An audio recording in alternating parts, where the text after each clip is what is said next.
December 26, 1944. Monte Belvedere, Northern Apennines, Italy. Through morning fog, Oberst Heinrich von Schellenberg watched American troops advancing toward his fortress.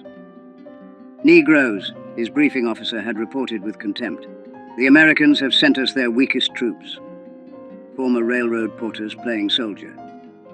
Von Schellenberg, a Stalingrad veteran, studied the men through field glasses.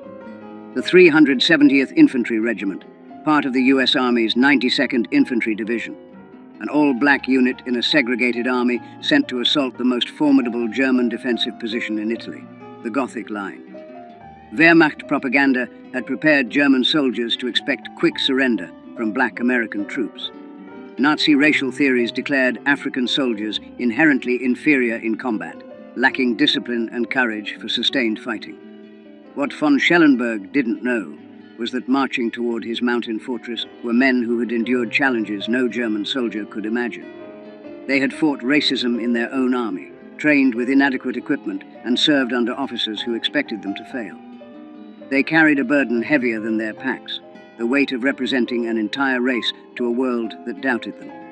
Within 48 hours, von Schellenberg would send an urgent message to Field Marshal Kesselring's headquarters, a message that would force German commanders to reassess everything they believed about racial combat capabilities. The Germans had laughed, but the laughter died in the mountains.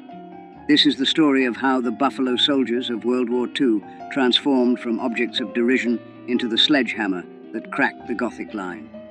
Subscribe to the channel if you never want to miss stories like this. Most people don't know this history exists. Help us change that. The 92nd Infantry Division activated in October 1942 at Fort Huachuca, Arizona. 15,000 black soldiers organized into 4 infantry regiments. Their shoulder patch bore a black buffalo, honoring the legendary Buffalo Soldiers of the Frontier Army. But pride couldn't overcome systematic obstacles. The U.S. Army remained rigidly segregated. Black soldiers lived in separate barracks, ate in separate mess halls, and trained under predominantly white officers, many from southern states where segregation was law. Private First Class Vernon Baker later recalled, "Some officers made it clear they expected us to fail. They told us directly that colored soldiers couldn't fight, couldn't lead, couldn't handle combat pressure. We trained twice as hard to prove them wrong, knowing we'd get half the credit." Training at Fort Huachuca proved brutal. Temperatures exceeded 110 degrees in Arizona's desert. Yet the division received inferior equipment, World War I surplus rifles, limited ammunition, the worst vehicles. Staff Sergeant Edward A. Carter Jr. wrote, "They give us the oldest rifles, the worst trucks, and officers who've never seen combat. Then they wonder why we're not ready. But we'll be ready. We have to be." The Buffalo Soldiers also faced racism beyond their posts. Towns near Fort Huachuca enforced strict segregation. Black soldiers in uniform were refused service at restaurants where German prisoners of war ate freely. The contradiction burned, fighting for freedom abroad while denied basic dignity at home. By June 1944, the division received deployment orders for Italy's Gothic Line, 200 miles of fortifications that Field Marshal Kesselring had spent 2 years building.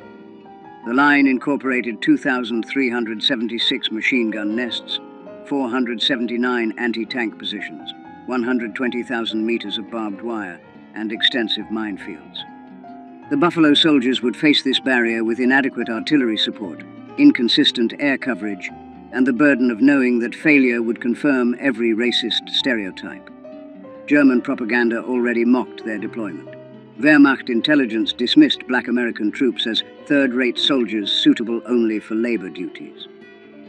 The division arrived in Naples in July 1944. General Edward M. Almond commanded, a Virginian whose racial attitudes were well documented. He openly doubted his soldiers' capabilities and maintained relationships with officers who shared his prejudices. Staff Sergeant Johnny Stevens recalled, "General Almond told us we had to prove ourselves, that people were watching. What he didn't say, but we all heard, was that he expected us to fail. That made us more determined than any pep talk could have."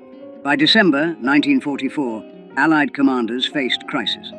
The Gothic Line remained unbroken despite months of attacks. Winter approached. General Mark Clark needed a breakthrough before snow made mountain warfare impossible. The mission given to the 92nd Infantry Division: assault the western anchor of the Gothic Line, capture mountain peaks dominating the Serchio Valley, and drive German forces back. Success would open the door to northern Italy. Failure would mean another winter of stalemate and confirmation of every racist assumption about black soldiers. The centerpiece of German defenses was Monte Belvedere, rising 3,830 feet above the Serchio Valley. From its summit, German observation posts could see 50 miles in every direction, calling artillery fire on any movement with devastating accuracy. Oberst von Schellenberg, commanding the 148th Grenadier Division, had supervised construction personally. Concrete bunkers with 3-foot walls protected machine gun crews. Mortars sat in covered pits, invisible to aerial reconnaissance.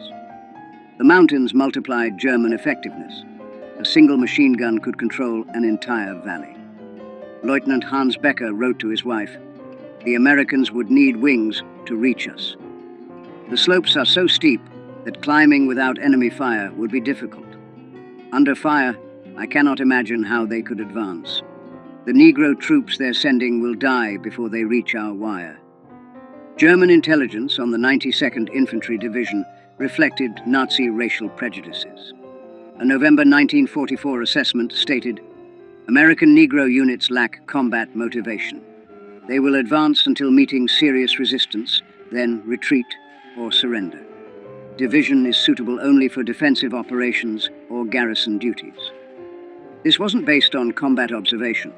It reflected Nazi ideology that declared non-Aryans inherently inferior. Wehrmacht training manuals advised, "Offer strong initial resistance. Negro troops will panic and flee. Their white officers will be unable to restore order." These assumptions created dangerous overconfidence. Von Schellenberg positioned forces believing black troops would collapse under artillery fire, never reaching his main defensive line. The Gothic Line's fortifications included S-mines, bouncing Bettys, that jumped 3 feet before exploding at groin height. Barbed wire obstacles, some 30 feet deep, forced attackers into killing zones. German defenders had registered every approach route with artillery. Weather became a German ally. November temperatures ranged from 40 degrees during the day to below freezing at night. Rain fell constantly, turning trails to mud. Morning fog prevented air support. Trench foot became epidemic. The 92nd's medical reports showed 847 cases serious enough for evacuation in November alone. Allied artillery and air support proved inadequate. Ammunition shortages plagued Italian operations. The 92nd received only 30% of requested ammunition, while priority went to France. Air support averaged fewer than 10 sorties daily compared to 100 plus in Northwest Europe.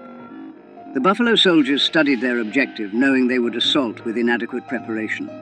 They would attack at numerical parity against prepared defenses, no 3-to-1 superiority that doctrine required. Success depended on courage, determination, and accepting casualties that would horrify commanders who valued their soldiers equally. But these soldiers weren't valued equally. They knew it. The Germans knew it. Failure would confirm every racist assumption. That burden was heavier than the equipment they carried. December 26, 1944. H hour, 0600. The attack would begin in darkness, on ice-covered slopes, against an enemy expecting them to fail. December 26th, 05:45 hours. Absolute darkness on Monte Belvedere's lower slopes. Men of Company C, 370 Infantry Regiment, checked equipment one final time. Every man carried 60 pounds up slopes where mountain goats struggled. Staff Sergeant Carter whispered final instructions. "Stay low until artillery stops. Watch for mines. When we reach the wire, Bangalore torpedoes go first. Follow me through. If I go down, the next man takes over. We keep moving until we reach the top, or we're all dead." At 0600, American artillery opened fire. 2,400 rounds in 15 minutes, the maximum allowed. In his command bunker, von Schellenberg smiled. "Only 15 minutes? The Americans are weaker than we thought. The Negro troops are coming." When artillery stopped, 30 seconds of silence. Then American voices shouted, "Move out!" and the Buffalo Soldiers began their climb. The slopes averaged 45-degree angles, steep enough that soldiers grabbed vegetation and rocks to pull themselves upward. Some sections exceeded 60 degrees. Men carried rifles slung, needing both hands to climb. Combat loads became torturous after 100 yards of vertical ascent. Private James Hendricks described it. You'd climb 10 steps and need to rest, gasping. Your legs burned. Your shoulders ached. You knew if you stopped too long, you'd never start again. So you climbed, one step at a time, listening for the sound that meant Germans spotted you, machine guns opening fire. That sound came at 6:23. German MG-42s firing 1,200 rounds per minute.